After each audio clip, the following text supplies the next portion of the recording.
sen băng vàng tỏa từ hoa ra hào quang, màu sen trắng xanh hay vàng hào quang sáng lên muôn ngàn để giang đón dân ta bà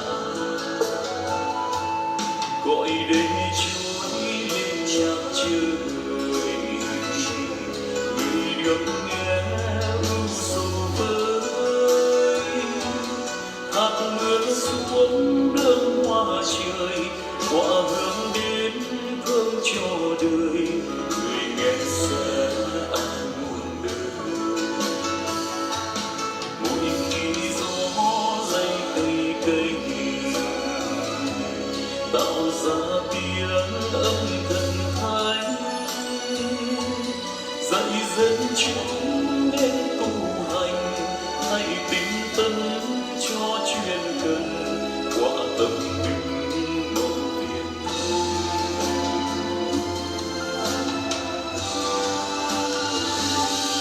Nam mô A Di Đà Phật, Nam mô A Di Đà Phật,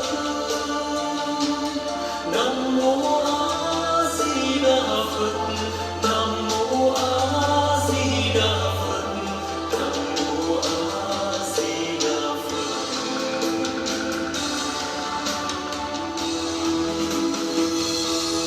Phật xưa có ra lời thề mở rộng thêm ban lạc quê, vậy ai đã mong sanh về thì nên chứa tâm si mê phật rằng đón đưa ta về. Gọi tây ấy không luân hồi, vậy người ơi mau về thôi. Niệm thông suốt khi đi ngồi để ưu não không đâm chồi hoa sen máu ta lên này ta hãy mau niệm Phật để nghiệp duyên không chồng chất. Chân gian vốn không chân thật thì sao hãy không niệm mật niệm danh Đức Di Đà Phật. Người ơi hãy mau tĩnh lòng đừng để cho tâm chạy rông, vì con đắm mê danh vọng từ sanh ấy luôn quay vòng làm bằng đường không xanh đồng. Nguyện cho những ai niệm Phật được thân thế luôn bình an, được tâm ý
không còn lưu luyến trần gian.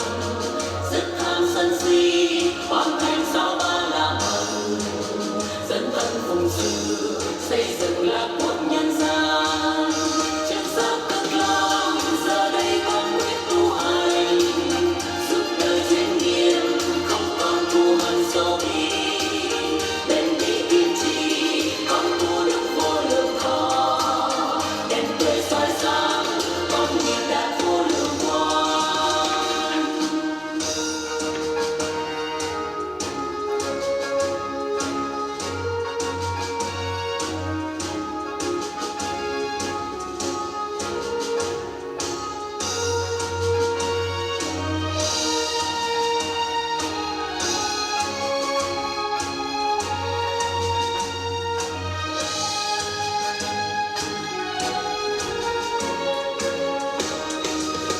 Cực lạc Tây phương thế giới Phật A Di Đà, cõi nước thanh bình không còn nỗi khổ niềm đau.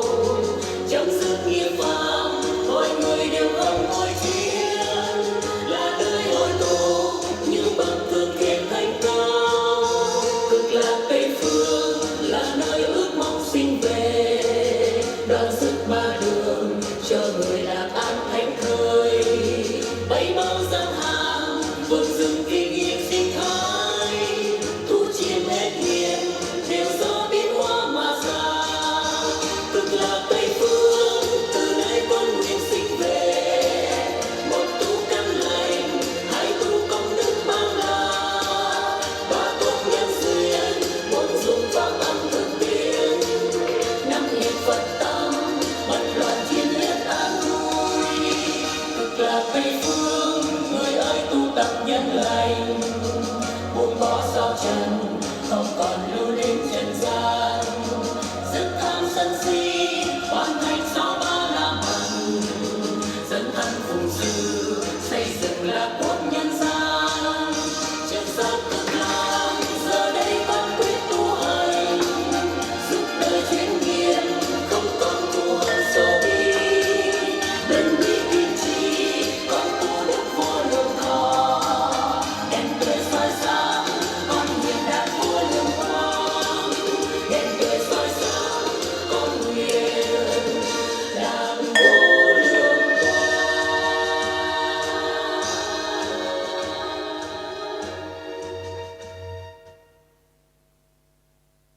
Hay quá, nhạc hay quá. Xin cảm ơn Thượng tọa Thích Nhật Từ đã sáng tác ra những bản nhạc rất là hay. Cảm ơn ban đạo ca chùa Giác Ngộ đã hát nên những ca rất là hay. Thưa quý vị, chúng ta cùng kinh nào. Hôm nay chúng ta trễ mất hơn 10 phút. Chúng con vừa mới giảng ở lớp Bát Chánh Đạo lên.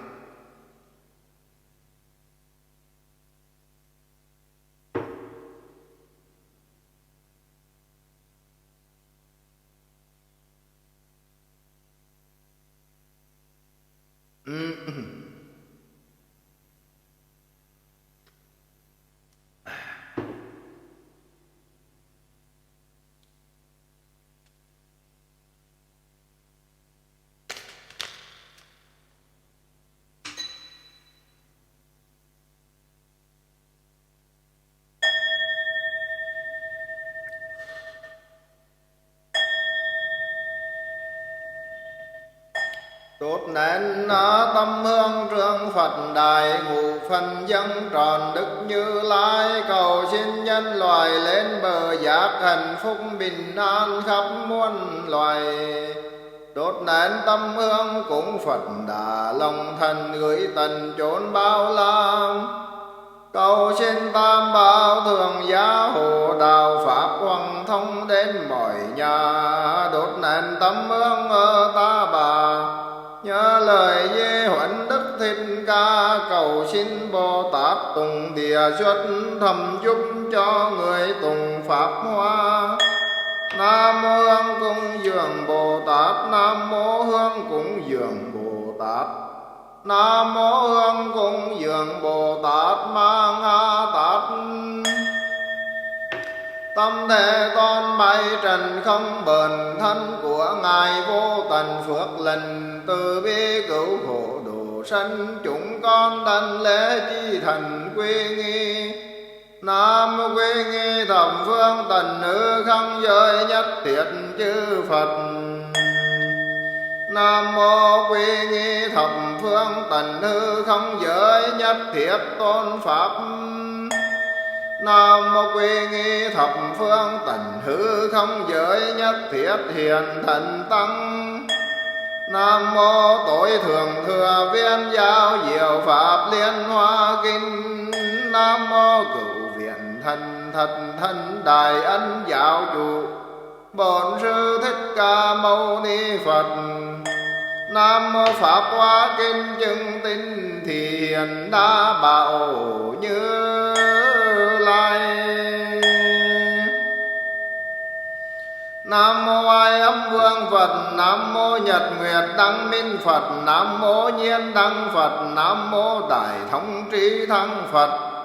Nam mô Không Vương Phật. Nam mô Văn Tử Tài Đăng Vương Phật. Nam mô Nhật Nguyệt Tịnh Minh Đức Phật. Nam mô Văn Lôi Âm Vương Phật. Nam mô Văn Lôi Âm Tụ Vương Hoa Trị Phật. Nam mô Thập Phương Tần Hư Không Biến Pháp Giới quá khứ nhất thiết chư Phật. Nam mô A Súc Phật. Nam mô Tu Di Đảnh Phật. Nam mô Thiền Đức Phật. Nam mô Tịnh Hoa Tu Vương Trị Phật. Nam mô Bảo Oai Đức Thường Vương Phật. Nam mô Đông Phương Tần Hư Không Giới nhất thiết chư Phật. Nam mô Sư Tử Âm Phật. Nam mô Sư Tử Tướng Phật. Nam mô Đông Nam Phương Tần Hư Không Giới nhất thiết chư Phật. Nam mô Hư Không Trụ Phật. Nam mô Thương Diệt Phật. Nam mô Nam Phương Tần Hư Không Giới nhất thiết chư Phật.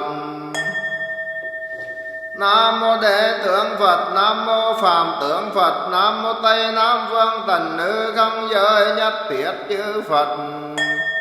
Nam mô A Di Đà Phật. Nam mô Độ Nhất Thiết Thế Gian Khổ Não Phật. Nam mô Tây Phương Tần Hư Không Giới nhất thiết chư Phật. Nam mô Tu Di Tượng Phật. Nam mô Đa Ma La Bát Chiên Đàn Hương Thần Thông Phật. Nam mô Tây Bắc Phương Tần Hư Không Giới nhất thiết chư Phật. Nam mô Tu Di Tượng Phật. Nam mô Đa Ma La Bát Chiên Đàn Hương Thần Thông Phật. Nam mô Tây Bắc Phương Tần Hư Không Giới nhất thiết chư Phật. Nam mô Văn Tử Đại Phật. Nam mô Văn Tử Tại Vương Phật. Nam mô Bắc Phương Tần Hư Không Giới nhất thiết chư Phật. Nam mô Hoài Nhất Thiết Thế Gian Bồ Ý Phật. Nam mô Đông Bắc Phương Tần Hư Không Giới nhất thiết chư Phật. Nam mô Tịnh Thân Phật. Nam mô Hoa Quang Phật. Nam mô Hoa Túc An Hần Phật. Nam mô Quang Minh Phật. Nam mô Dân Tướng Phật. Nam mô Diêm Phù Na Đề Kim Quang Phật. Nam mô Đa Ma La Bát Chiên Đàn Hương Phật. Nam mô Pháp Minh Phật. Nam mô Phổ Minh Phật. Nam mô Sơn Hải Huệ Tự Tại Thống Vương Phật. Nam mô Đào Thất Bảo Hoa Phật. Nam mô Bảo Tướng Phật. Nam mô Thiên Vương Phật. Nam mô Nhân Thiên Chúng Sinh Hỷ Kiến Phật. Nam mô Cụ Túc Thiên Vạn Quang Tướng Phật. Nam mô Ta La Thọ Vương Phật. Nam mô Thập Phương Tần Hư Không Biến Pháp Giới Vị Lai nhất thiết chư Phật. Nam mô Văn Thủ Sư Lợi Bồ Tát. Nam mô Quan Thế Âm Bồ Tát. Nam mô Đắc Đại Thế Bồ Tát. Nam mô Thường Tinh Tấn Bồ Tát. Nam mô Bách Hữu Tức Bồ Tát. Nam mô Bảo Trượng Bồ Tát. Nam mô Dược Vương Bồ Tát. Nam mô Dưỡng Thường Bồ Tát. Nam mô Dụng Thí Bồ Tát. Nam mô Bảo Nguyệt Bồ Tát. Nam mô Nguyệt Quang Bồ Tát. Nam mô Mãn Nguyệt Bồ Tát. Nam mô Đại Lực Bồ Tát. Nam mô Vô Lượng Lực Bồ Tát. Nam mô Việt Tam Giới Bồ Tát. Nam mô Bạt Đà Bà La Bồ Tát. Nam mô Di Lặc Bồ Tát. Nam mô Bảo Tích Bồ Tát. Nam mô Đạo Sư Bồ Tát. Nam mô Diệu Quang Bồ Tát. Nam mô Đức Tạng Bồ Tát. Nam mô Kiên Mạn Bồ Tát. Nam mô Đại Nhạo Thuyết Bồ Tát. Nam mô Trí Tích Bồ Tát, Nam mô Thường Bạch Khinh Bồ Tát, Nam mô Tụ Vương Hoa Bồ Tát, Nam mô Nhất Thiết Chúng Sinh Hỷ Kiến Bồ Tát, Nam mô Diệu Âm Bồ Tát, Nam mô Hoa Đức Bồ Tát, Nam mô Thường Hành Ý Bồ Tát, Nam mô Trang Nghiêm Vương Bồ Tát, Nam mô Đắc Cần Tín Tấn Lực Bồ Tát, Nam mô Vô Tận Ý Bồ Tát, Nam mô Trì Địa Bồ Tát, Nam mô Đà La Ni Tự Tại Vương Bồ Tát, Nam mô Quang Chiếu Trang Nghiêm Tướng Bồ Tát, Nam mô Phổ Hiền Bồ Tát, Nam mô Lai Thịnh Pháp Hóa Kinh Nhị Vạn Bát Thập Vạn Đức Na Do Ta Bồ Tát Ma Nga Tát. Nam mô Thường Hành Bồ Tát, Nam mô Vô Biên Hành Bồ Tát, Nam mô Tịnh Hành Bồ Tát, Nam mô An Lập Hành Bồ Tát, Nam mô Tùng Địa Dũng Duất Lục Vạn Hằng A Ra Bồ Tát Ma Nga Tát. Nam mô Pháp Hoa Hồi Thượng Nhất Thiết Thân Thiền Bồ Tát. Nam mô A Nan Tôn Giả Cập Nhất Vạn Nhị Thiên Tỷ Kheo Đại Thánh Tăng. Nam mô Phật Di Mâu Dư Lục Thiên Tỷ Kheo Ni Chúng. Nam mô Pháp Hoa Kinh Hoàng Thông Liệt Vì Tổ Sư.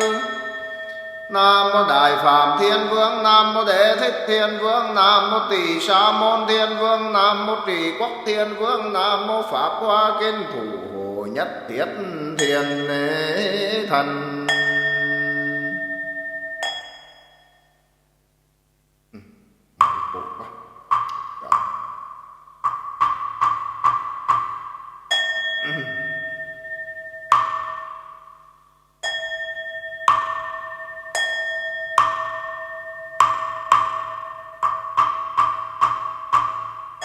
Chỉ tâm sám hối con xưa đã tạo bao ác nghiệp, mê đều bởi vô thị tham sân si, từ thân miệng ý mà sinh ra. Tất cả con nay xin sám hối, con xưa đã tạo bao ác nghiệp,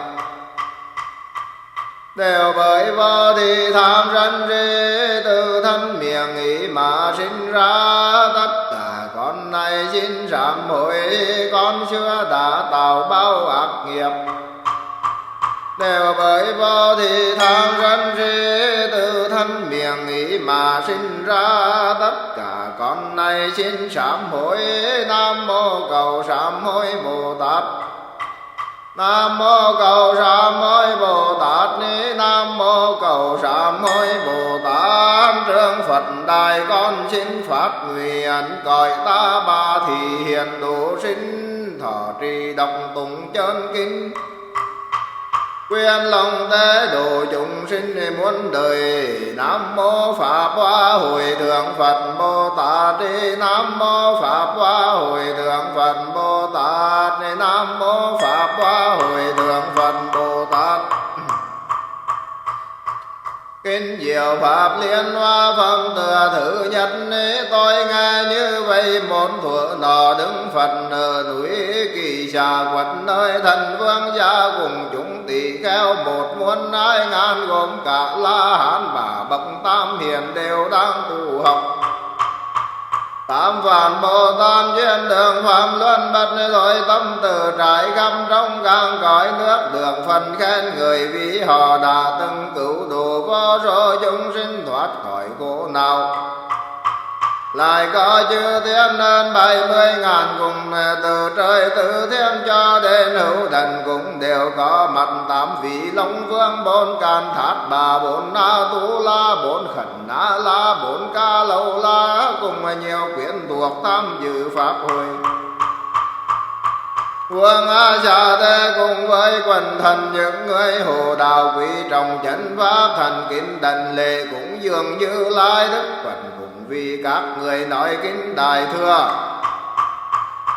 Quan tâm Đại Thừa mà nói kinh vô lượng nghĩa, dạy cho Bồ Tát những điều bí nghiêu của các Như Lai. Nói kinh này dòng Đức Phật liền nhập vô lượng nghĩa, giữ tám buổi thân tâm bất động.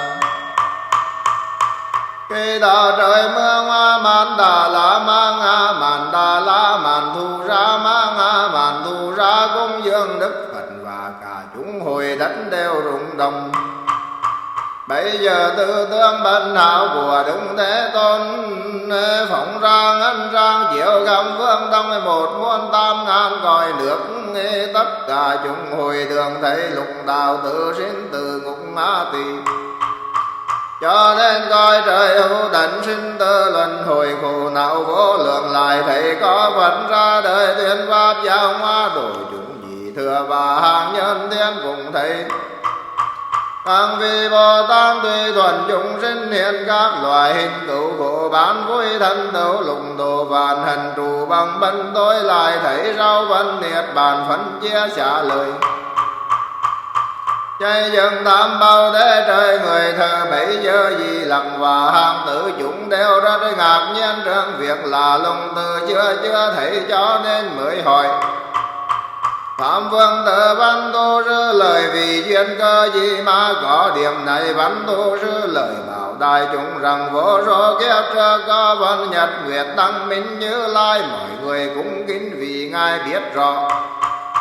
Thường tương càng vang dạy được mọi việc dạy ra trong đời, và vượt khó khăn làm thầy trời người là bậc tôn quý đa, vì thân văn nói vào tư đề, vì hàng trì thương nói pháp nhân duyên, vì hàng Bồ Tát nói vào lùng đồ làm cho chứng được nhân thiết chúng trì kế, đó đến nay muôn Phật đồng hiểu nhất nguyệt đăng minh tiếp tục ra đời. Nâng vận rau cùng lúc chưa xuất gia, có tam vương tự lẫn trì bốn phương đều được thái bình, nhưng khi nghe vua thành Phật họ liền bỏ ngôi theo Phật nghe pháp.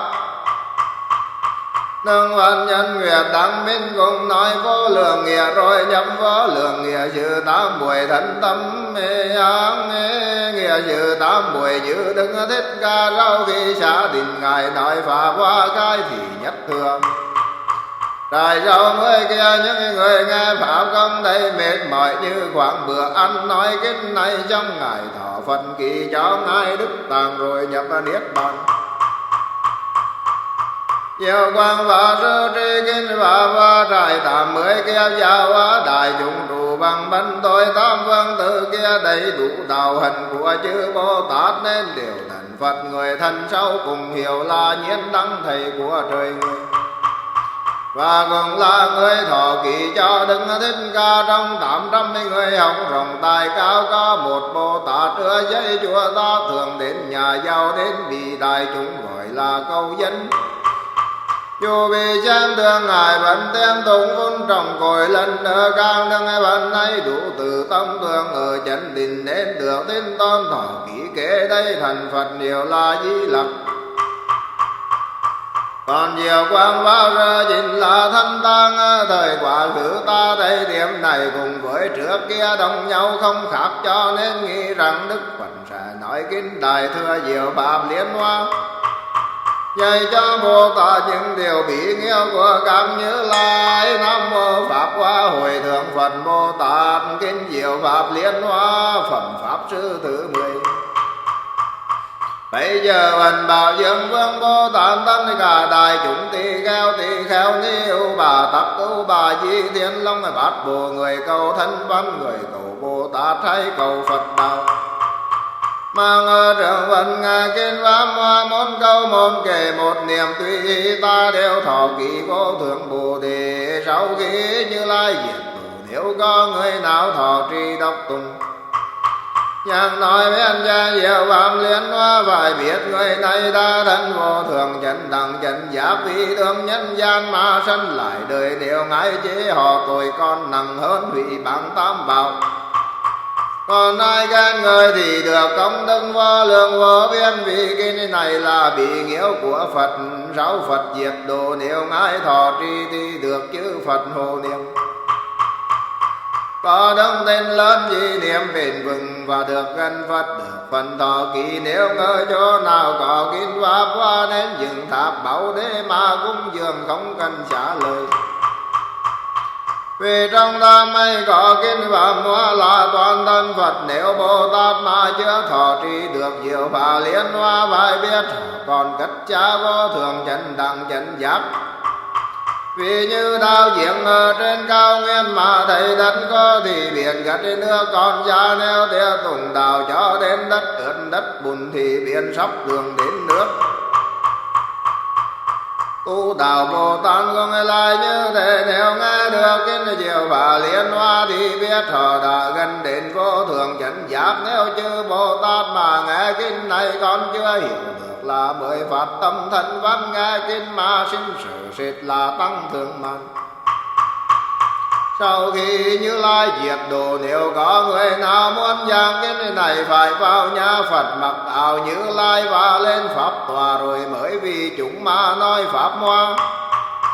Tòa của Như Lai là trí bát nhà, ngao của Như Lai là hình nhu hòa, nhà của Như Lai là tâm từ bi quyết lòng độ chúng không vì việc khác. Nếu làm như thế ta bao trời người cùng với phi nhân ra măn và sự nghe và cúng dường. Nếu người đến hại ta khiến kim cang bát bồ thiền thân che chở pháp sư. Nếu chủ chánh định thì thầy thân ta nghe ta thuyết pháp tăng trưởng Phật huệ. Ai gần người này tâm cùng được an và thầy ăn ra vô rồi chư Phật mau đến vô thượng Bồ Đề. Nam mô Pháp Hoa Hội Thượng Phật Bồ Tát, kinh diệu pháp liên hoa Phật cùng địa dụng chất thứ 15. Bây giờ Bồ Tát tư càng vương càng chẳng tay xin vận cho vang ca ngài đồng tùng biến chép rằng nói pháp hoa sao Phật diệt độ gọi ta bà lời nghịch chúng sinh.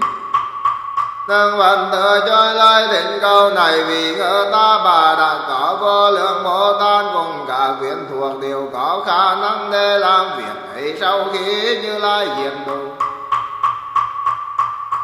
Văn vừa dứt lời 3.000 để giới rung động sau cánh vô số Bồ Tát bỗng nhiên duyên hiện các Bồ Tát này thân màu hoàng kim đủ các tướng tốt đạo hình viên mãn đến trương ta bao đất lễ hai đức Như Lai. Các văn sự này trai 50 kiếp mà cả chúng hồi tưởng như nửa ngày vì nhờ thần lực của hai thế tôn. Bây giờ dĩ lặng vàng hơn 8.000 năng ra Bồ Tát trong pháp hội này. Trần đôi ngang nhiên vì giờ phát triển của nhiều Bồ Tát đầy đủ đạo hành nên mới bần Phật cầu xin quyết nghi Đức Phật liền bảo các Bồ Tát này là đệ tử ta do ta giáo hóa rau ghi thần đạo dưới cội Bồ Đề. Các Bồ Tát này hành viên ly công lương trời người thường ở chánh định cho nên các ông không thể thấy biết đạo hành của họ Di Lặc Bồ Tát. Lại văn phần rằng sau muôn năng ra đại sĩ vừa mới xuất hiện họ là những người đã trong căn lần nữa vô lượng Phật mới được thần thống như thế mà Đức Thế Tôn mới thân vô thượng Bồ Đề hơn 40 năm. Là sao giang hoa được chúng như vậy còn ta tin Phật không hề hư vọng những cuối chính ngài vì sơ pháp tâm và dung đời sau giải nói việc đây cho họ hết nghĩ khỏi đoàn ác đạo. Nam mô Pháp Hoa Hội Thượng Phật Bồ Tát. Kinh diệu pháp liên hoa phẩm Như Lai thọ lượng thứ 16. Bây giờ Phật bảo giờ đại chúng Bồ Tát cao công phải tin lời nói chân thần của Đức Như Lai. Càng ngân vai tin lời nói chân thần của Đức Như Lai. Đến lần thứ 3 Bồ Tát chỉ làm đại diện chúng hồi mà bần Phật rằng chúng con đã tin lời Phật, chúng con đã tin lời Phật. Bây giờ Như Lai thấy chư Bồ Tát đã 3 lần thỉnh mới bảo đại chúng các công lòng nghe bí mật thần thông của Đức Như Lai. Tất cả thế gian đều do Đức Phật chuẩn tân họ thích đến cội Bồ Đề. Gần thần gia gia ma thần chân giác những thiệt tự ta thần phần đến nay trải qua vô lượng vô biên na tăng kỳ kiếp thường ở ta bà thì hiện身thân trong nhiều quốc độ. Việc làm giang hòa vô rồi dùng ranh đó mạng rải cao thì theo loại hình mà khai phương tiền gì vậy chân thần thầm thấm phi diệu. Nếu thấy dung ranh nữa phạm theo thừa đứng mong tôi nặng không thể thấy cha ta phải thì hiện thân hình dòng nó bỏ tùng chuẩn cha thần đạo thuyết pháp. rồi nhâm thiên bàn đề nó nhân được mà người ngăn ngủi vạn vật vô thường sinh tâm nhàm chán thâm nhầm phần đạo với Đức Như Lai thấy rõ thân tướng của mọi chúng sinh ở trong ba cõi. Không có trên tờ nhưng vì vô minh vọng kiến ngắn che nên dân càng tận nam buồn gặp nhau tạo tôi rải biệt nên Đức Như Lai vai dùng càng qua tôi chỉ như thế mới sinh căn lành. Nhưng theo từ ta thân vấn đề nay trải qua vô lượng vô biên đã tăng kỳ kiêu ghé nhờ kín và qua cả thần thọ mạng thống nhờ vào thân vinh hàng vật từ những dung phương tiện nói sẽ diệt đủ. Vì theo Như Lai ở lâu trên đời đời người được cái mong không trồng gùi lần hám hương ngụ dụng trên tâm lời biếng vì họ nghĩ rằng Đức cái Phật toàn năng luôn che chở họ không cần khổ công tu Bồ Tát Pháp. Vì như có một trong thầy thuộc giỏi chữa được nhiều bệnh lại có nhiều con khi có việc cha phải đi lâu ngày cả con ở nhà hoang lòng thuộc đồng làm mất bản tâm. Cha thầy cha về quỳ lại cầu xin thương giòn cứu hộ nhìn thấy bệnh trạng ông biết cách chữa những khi đưa thuốc thì không chịu uống ông bèn tự nghĩ. Nhưng thưa con này muốn được khỏi bệnh những cái sợ thuốc đắng nên mới bao chúng ta nay có việc lại phải đi cha nếu con uống thuốc thì khỏi bệnh hoàn nói giống ông liền bỏ đi rồi lâu sau đó cho người về bảo ông đã từ trần. Càng còn nghe tin trên đồi kinh hoàng bèn lấy tuông cô đem ra sử dụng liền được khỏe mình bây giờ người cha hiện thân trở lại mà bảo các con. Cha thân thương con không bao giờ chết vẫn bảo đại chúng ta cũng như vậy đường rù ta ba những dung phương tiện nói sẽ diệt đồ để cho mọi người không còn nghĩ lại có ta mà không chịu tu rồi đoàn áp đạo.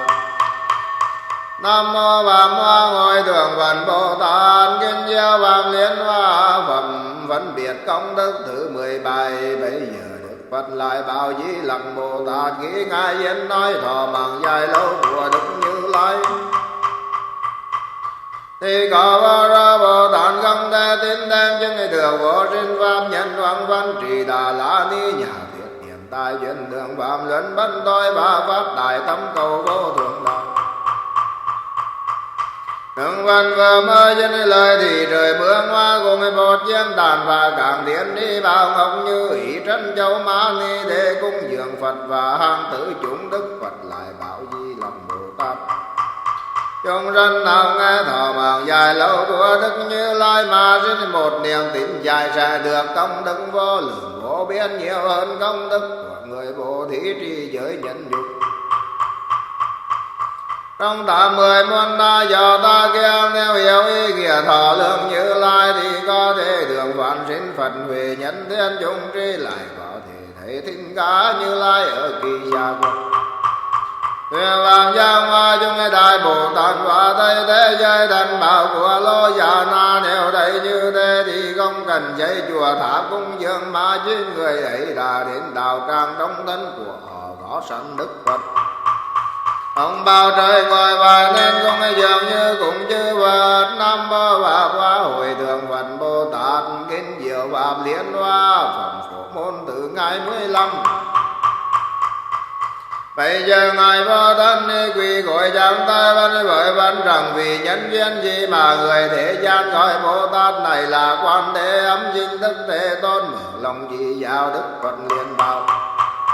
Nói vô thân đi đến nghe cho kỳ công đức Quan Âm đều có trong sân chịu nhiều đau khổ muốn câu ra khỏi thì niệm Quan Âm nhớ rừng bi tâm mà đường giải thoát. Nếu gặp lo gian quỷ dữ hại người hoàng cầm nạn trời thương roi lơ chạy quan lại hình hình trói bờ công cùng cùng là dòng cướp giữ tống rang xoát chân niệm Quan Âm nhớ rừng bi tâm mà được cõi non. Điều người tranh hình cùng bởi si mê bị mọi người chê là kẻ tạm dùng nhớ đứng trong cái sách Bồ Tát Quan Âm mới vừa phát tâm liền đường thánh bình.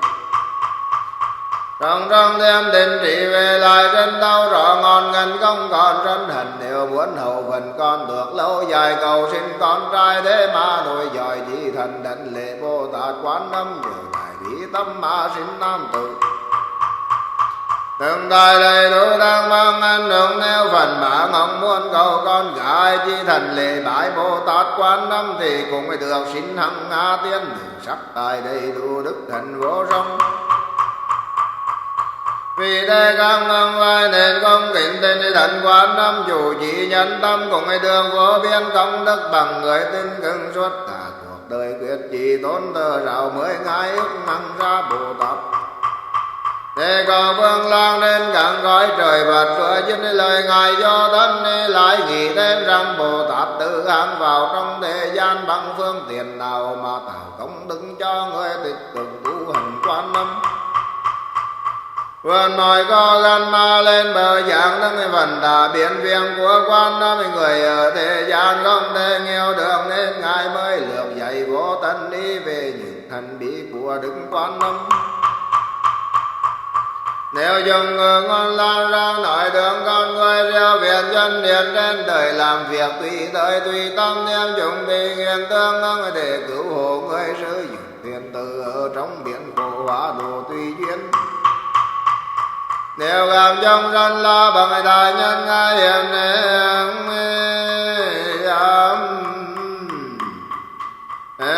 là hiền vẫn thân thiên vang lời dân văn ơn thân ca từ bi nghị gia đồ chúng hằng ra. Nếu người lần giá những nơi ồn ào vào vẫn rừng sâu để cầu Phật đi ngài hành pháp thì khai thị cho người. Bằng tri thiên vời lên đời có do đó đường dân la bình chi Phật. Nếu người chấp Phật lại thích từ trường đi khắp muôn phương tìm đây học đạo không hết phiền não nghiệp dưỡng lại tăng. Ngài an tấn văn tô từ tấn để làm họ kín để theo học đạo thiền tâm tấn được yên mà lên bờ giác. Nếu có vương lang đến gọi thiên đàng thì ngài sẵn sàng làm trời để thích. Nếu sợ ca đình giết hại người ngài làm tướng trời tay cầm bảo sự diệt giữ trừ ta. Nếu vào ta ba ngài làm cư sĩ thế nghiên chân lý trên cõi thế gian có lúc làm tăng ấy làm phạm chỉ thúc trì đa mưu.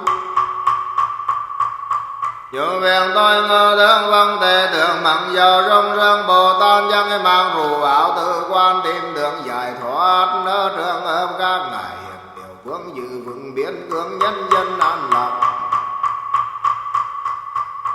Nói đạo giải con dạy chúng tu thiền ta để được bình yên thì ngài thoái vì biến bao chiết kể công đức của ngài.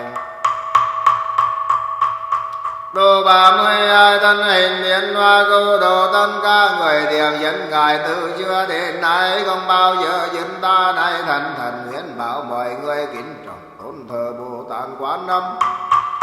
Ở trong nội tâm đừng nên giao làm khi có gặp nạn thì niệm dân ngài tất cả hòa tai theo đấy tan mất mười phương chư Phật cùng nói như thế. Bây giờ ngài vô tình ý lại nghĩ thêm rằng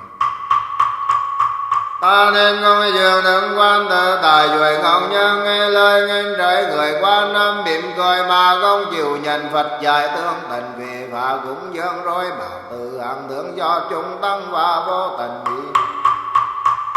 Nhân ngưỡng vang thế lời nghênh cho đời Phật vừa dứt lời mọi người hoàn đi thân đầu pháp thị của Đức Quan Âm ngài dùng bi tâm vấn hai chuỗi ngọc ngày một cùng cho Phật nở cõi phương xa. Một dòng tên ca ta bà giáo chủ như vậy đã đủ tình huệ ai vẫn đại chúng ăn canh đầu thần đần lệ cũng dường như thế công đức không lượng. Bây giờ ở trong môi trường có ngài trì địa tu ăn bồ đi và rửa cầu đường đường Phật người gắn công phu để nhận nghe pháp chân thật lòng rất vui mừng cùng với 844 ngàn chúng dân đồng phát đại tâm cầu thần Phật đạo. Nam mô Bám Hoa Ngồi Thượng Phật Bồ Tát Kinh Nhiêu Phạm Liên Hoa Phẩm Phổ Hiền Bồ Tát Nguyên Pháp từ ngày 18 bây giờ Phổ Hiền Bồ Tát chúng sinh thần thống tự tại hoài đức vô song. Cùng chung Bồ Tát ban Bồ Thiên Long vẫn qua càng cõi đến kỳ già quần ra mắt đến tôn và bần Phật rằng sao Phật độ phải làm thế nào để có kính này.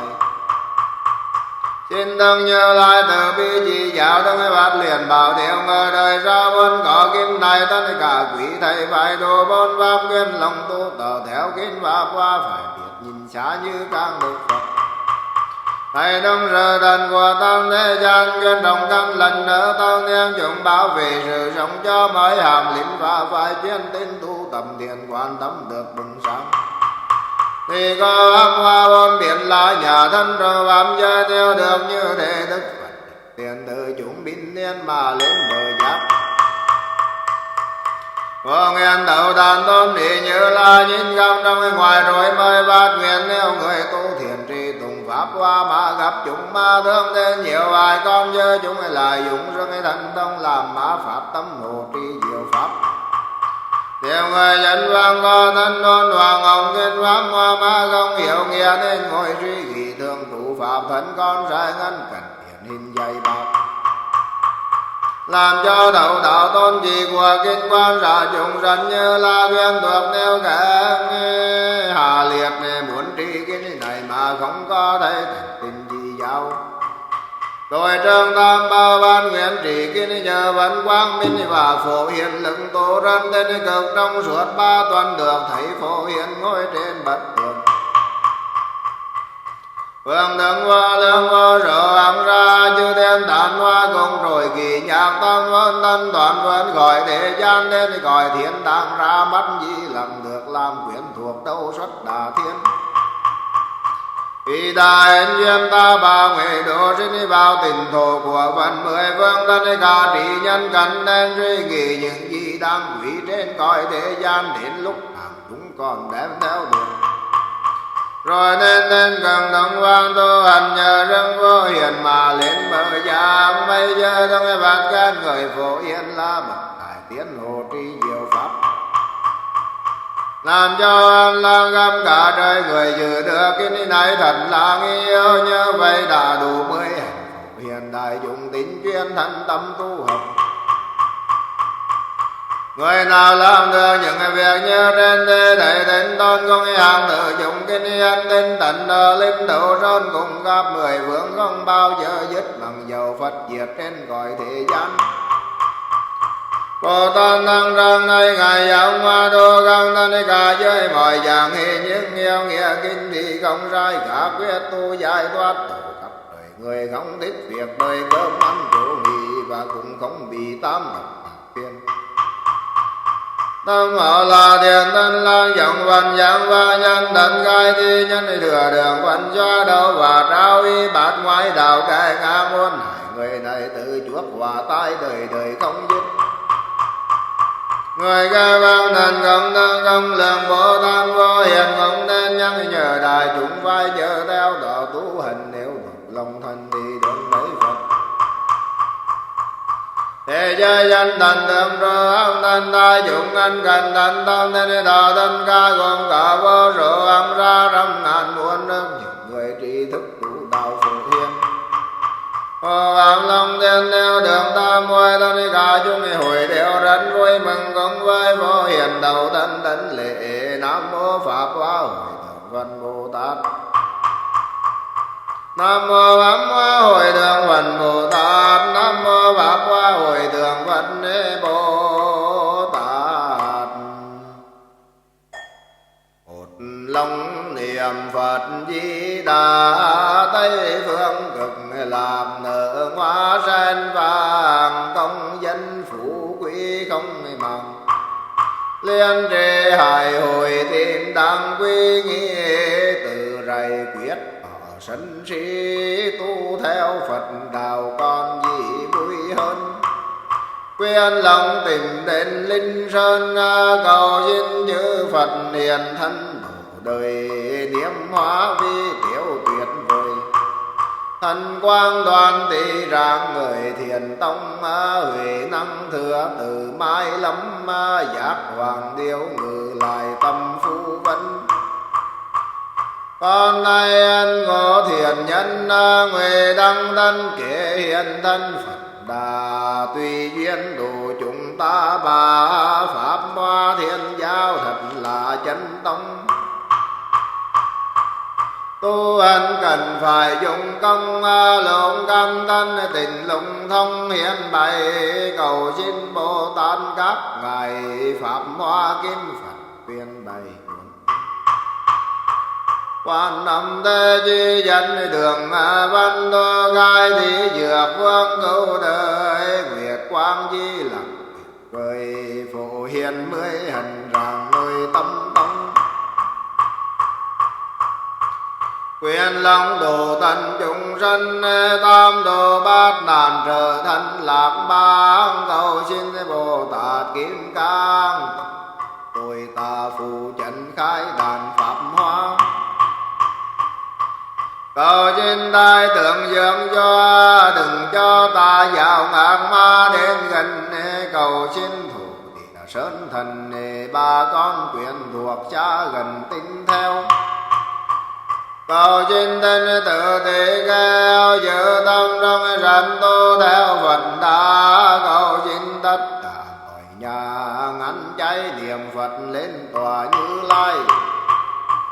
Cầu xin qua cử vị lai ba đời chư Phật hiện ngày thánh vàng, con nay mắt thấy rõ ràng quyết lòng tu niệm chẳng bằng lời dân. Cầu cho những cuộc chiến tranh bỏ ngay tận ác niệm dân Di Đà, cầu cho những kẻ tâm tà chưa vào địa ngục nhận ra sai lầm.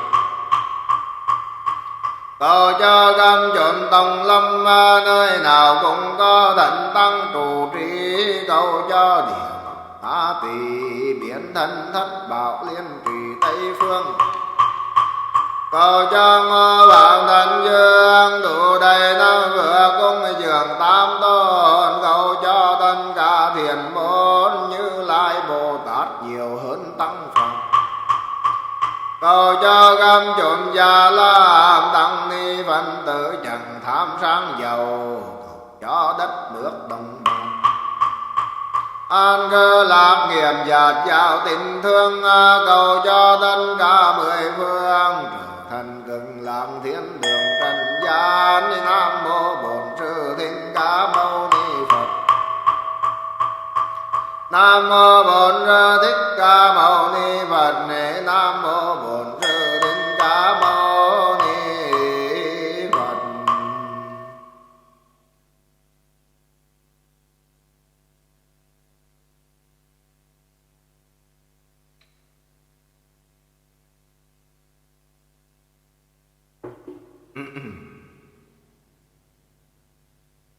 Nam mô A Pháp Hoa Hội Thượng Phật Bồ Tát, kính nguyện từ bi vô lượng phước trí vô biên, hành dài châu viên xa rời trần cầu.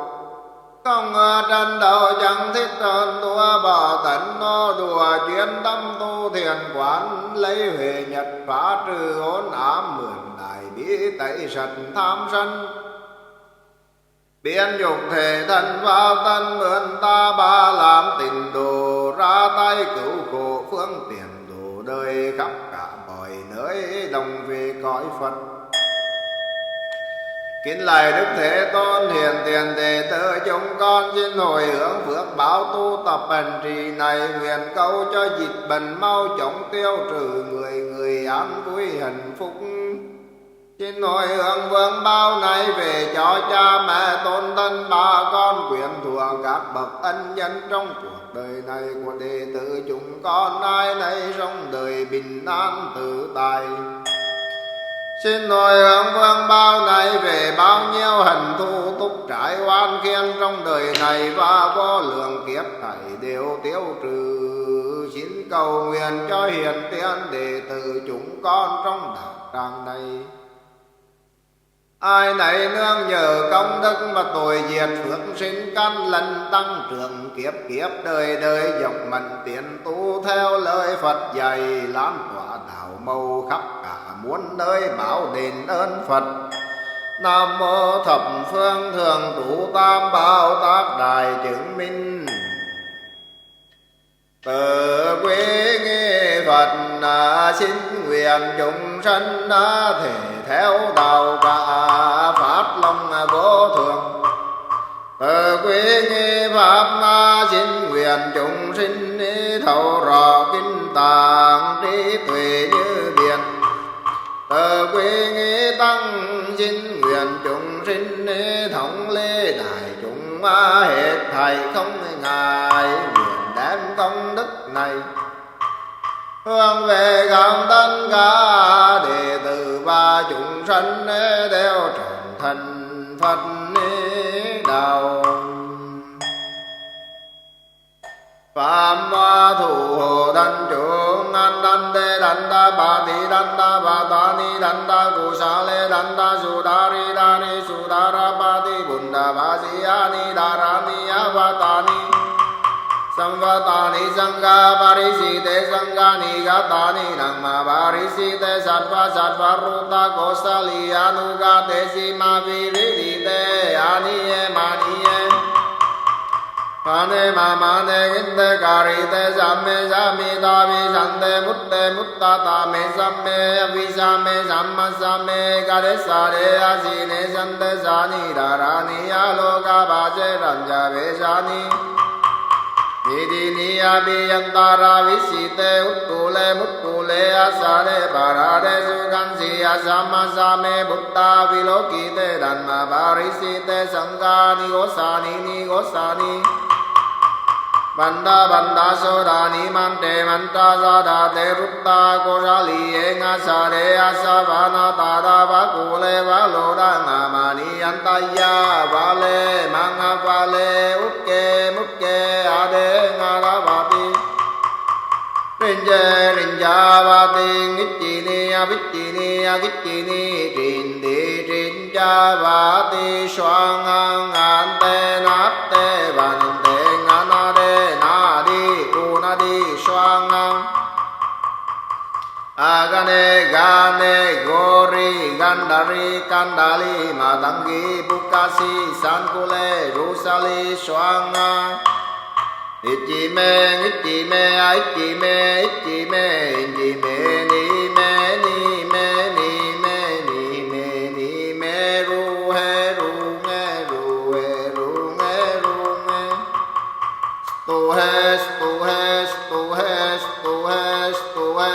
xoang tất cả muôn loài đến nghe kinh quyết lòng bỏ vòng để cầu chân cùng nhau dự pháp cho còn mày chẳng vô lời vang của thiên tôn làm cho lợi ích chốn nhân thiên muốn bỏ trần gian nỗi ưu phiền nương theo diệu nghĩa mà tu tập mà ghi mãn duyên phạm được lên thiên được về cõi Phật ngự đại sen nghiệp tiếng nhiều đời bằng lặng yên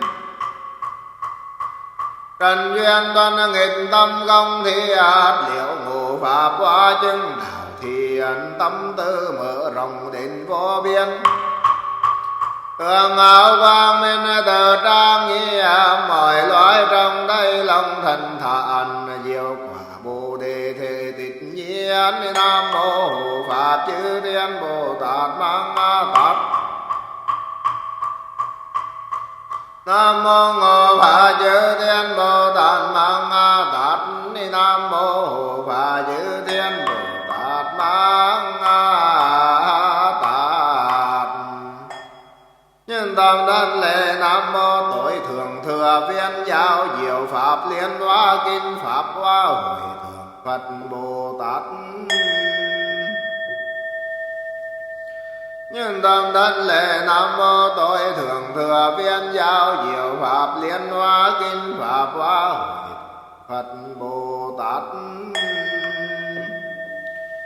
nhân tâm đất lệ nam mô tối thượng thừa viên giáo diệu pháp liên hoa kinh pháp hoa hội thượng Phật Bồ Tát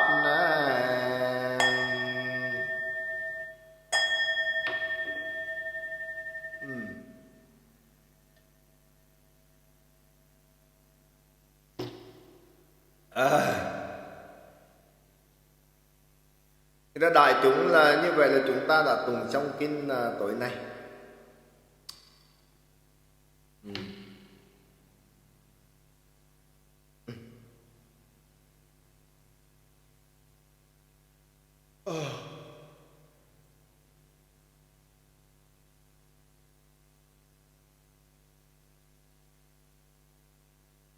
Nếu quý vị tối nay chắc là chúng ta nghỉ sớm đi ha.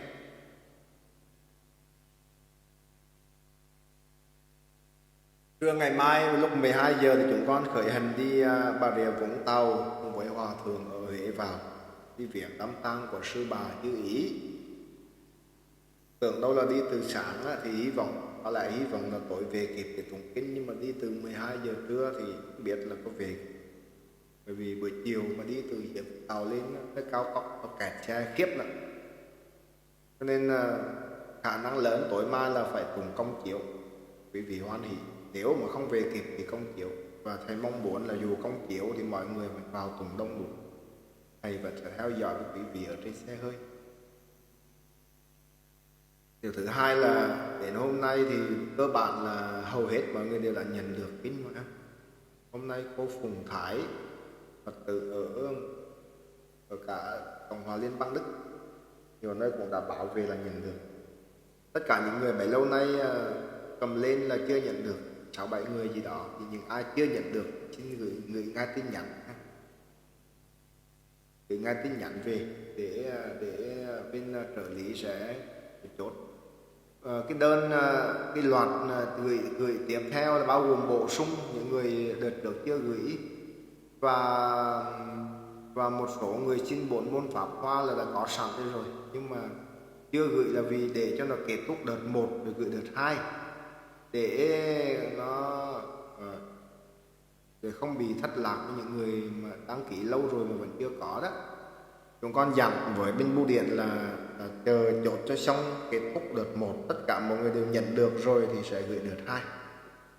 Cho nên là những ai mà trong đợt 1 mà đăng ký mà đã có xác nhận rồi đó mà chưa nhận được, dù đã gửi tin nhắn về và ban biên tập đã nhận và để kiểm tra, đến hôm nay vẫn chưa nhận được thì xin báo lại lần nữa ha. Cho nên tất cả những người nào mà xin kinh bổ sung này, xin 4 môn pháp qua đợt sau thì chắc là phải ngày mai hoặc ngày mốt thì chúng con mới gửi, để tránh cái việc đợt 1, đợt trước và đợt sau nó dầm lên nhau á, rất là khó để mà kiểm tra. Xin nhắc với đại chúng như vậy ha.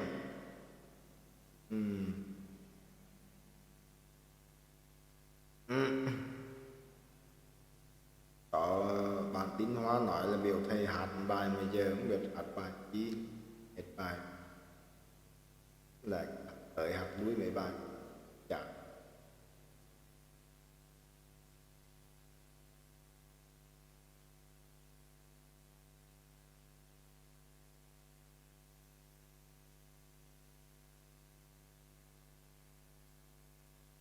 Biết hát bài gì hết.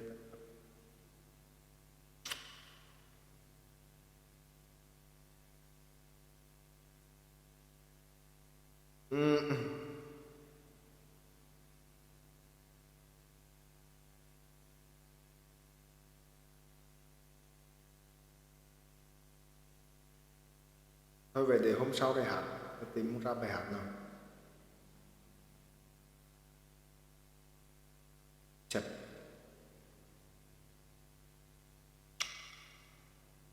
Tối nay thì mọi người niệm Phật nhé.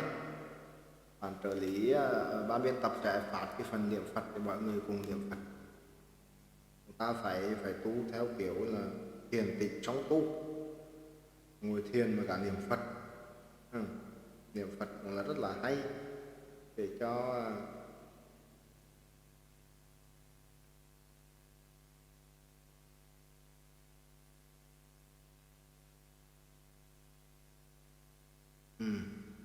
vậy. Hôm nay sẽ niệm Phật Di Đà. Xin chào quý vị, chúng ta nhớ quay lại niệm Phật. Hôm nay kiệt sắp thì vào cái bộ. Tại chúng cảm ơn đại. Quý vị nhớ chia sẻ cái bài viết và cái bài giảng tối hôm qua đó về cái việc mà đăng ký khi đi làm giấy căn cước á, là để ghi tên, ghi là Phật tử nhé. Có một số nơi thì người ta phản ánh là người ta bắt phải chứng minh được phải đưa cái giấy chứng, cái giấy thọ quy y, thì mình có thể đến bất kỳ ngôi chùa nào nó khỏe, gặp thầy chủ trì, gặp thầy chùa đó xin cấp cho mình cái giấy mới. Thực ra thì về lý thuyết đòi như vậy là sai đó, nhưng mà nhiều nơi họ đòi thì thôi mình cũng chịu, cầm theo cái giấy đó. Chứ nếu không thì Phật giáo tiếp tục là bị tụt hậu nữa số lượng. Làm vậy cũng tướng Phật lắm nha.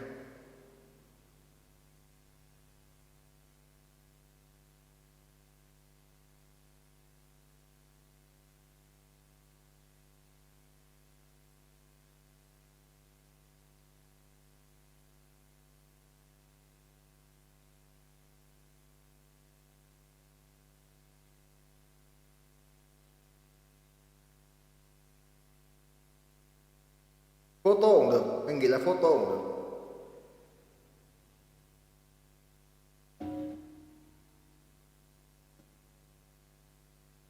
Thậm chí là lấy điện thoại chụp lại mang đi nữa.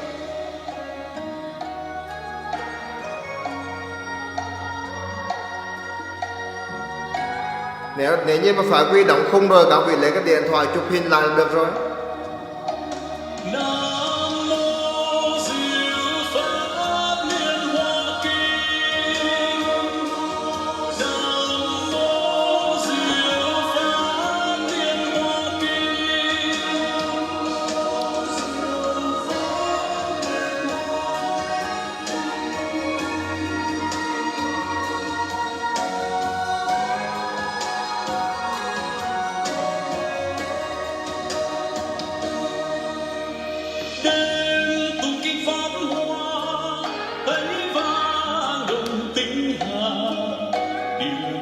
Xin nói điều này xin nói thêm điều này để quán triệt này. Có một số Phật tử nhắn tin hoặc là bình luận là con chưa có phải quy y, hoặc con bị mất phải quy y rồi thì phải làm sao. Thứ nhất là chúng ta có thể đến cái chùa mà chúng ta hay đến là xin cấp lại cái phái đầy đủ tên cũ họ như pháp dân như cũ, đó là cách hay nhất. Còn nếu không thể nữa thì các vị có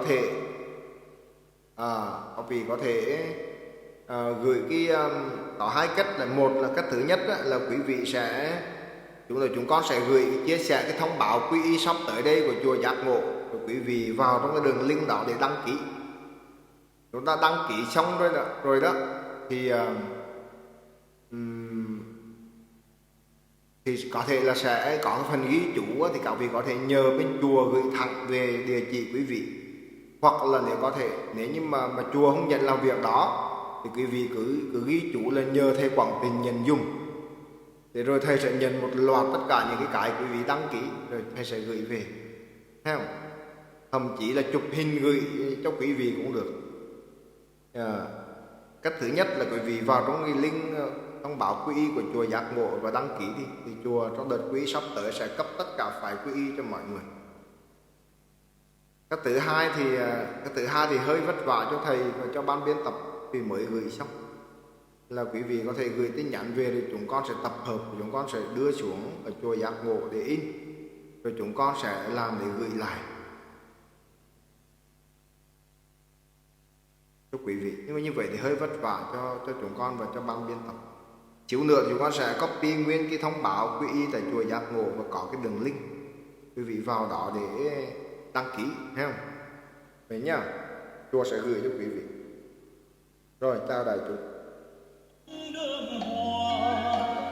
Đến cùng kinh pháp hoa, bão thác hiên trôi qua, đất trời buông hiền, tay Phật trong tay ta.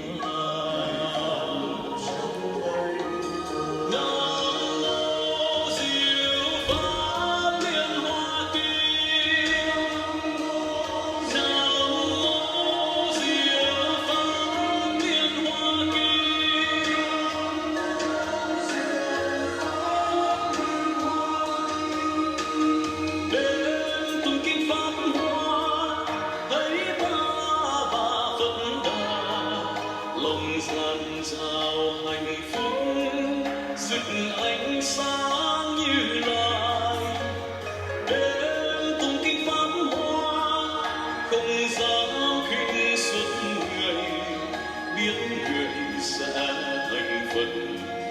tâm phận trong tâm ta.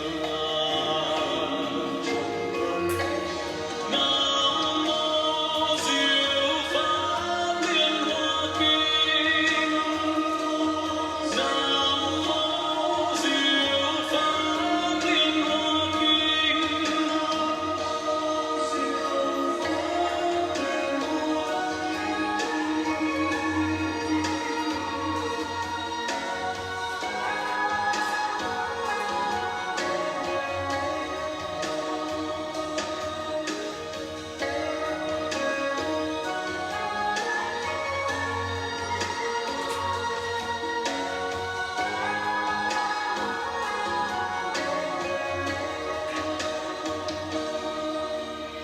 Đêm tụng kinh Pháp Hoa, thấy vang đồng tiếng Hà. Địa cầu vừa tỉnh thức, lòng đất bóng đơm hoa. Đêm tụng kinh Pháp Hoa, bão tháp hiên trôi loa. Khắp trời Bồ Tát hiện, tay Phật trong tay ta.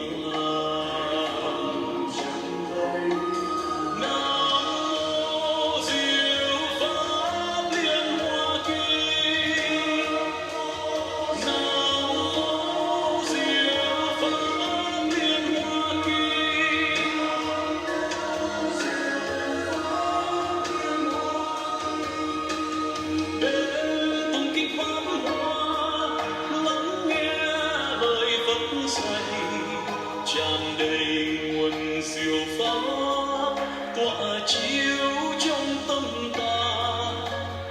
Đêm tụng kinh Pháp Hoa, trời đất cung kính lạy.